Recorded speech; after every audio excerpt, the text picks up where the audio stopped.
Hello everyone welcome to Pooja Karki blog.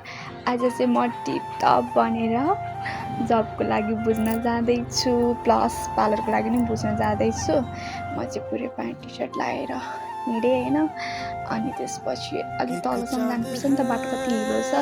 अनि म चाहिँ गाडीमा आएर बसिसकेँ। गाडीमा इभीमा आएको थिएँ, पानी परेको थिएन है।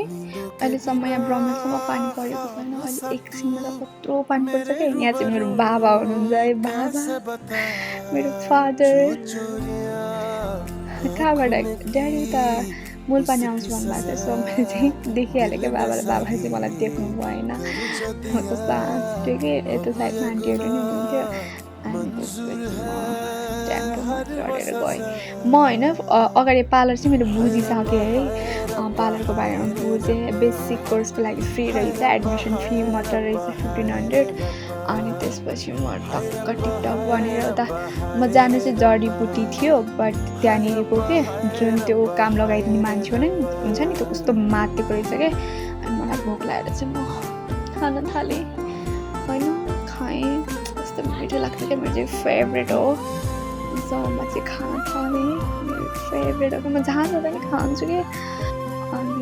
अनि सुन न, त्यो जडीबुटीको त्यो जुन काम लगाउने मान्छे हुन्छ नि, त्यसको बोली मलाई यति म इभीमा थिएँ होइन। अनि त्यसले भोइस मेसेज गरेको थिएँ कि। अनि मैले ए भनेर रिप्लाई गरेको थिएँ। त्यो काम मात्र भन्थेँ, मैले ए मात्र भनेको थिएँ होइन। एरामा तपाईँ मेसेज हेर्न नहुनुभयो त काम के गर्न खै समथिङ के भनेर थर्क्यो कि। मलाई त मनै परेन। हेर्नु न मेरो ब्याकग्राउन्डमा भ्यू कस्तो राम्रो छ है, तपाईँको लुकहरू कति राम्रो देखेको के। पछि चाहिँ म अब होइन घरतिर लागेँ, बानेश्वरबाट घरतिर लागेँ होइन। कस्तो अल्छी लागिरहेको थियो। अनि यतिकै ब्लगहरू बनाएर बसेँ। ब्लग बनाउँछु सोचेको थिएन। भिडियो बनाउँदा ब्लग नै बनेर यो अगाडिको मान्छेहरू बस्दा बसिरहेको छ।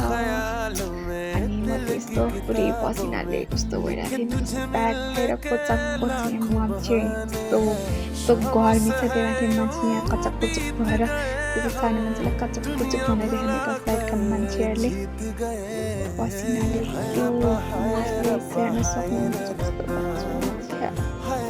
यति धेरै गर्मी एरामा चाहिँ।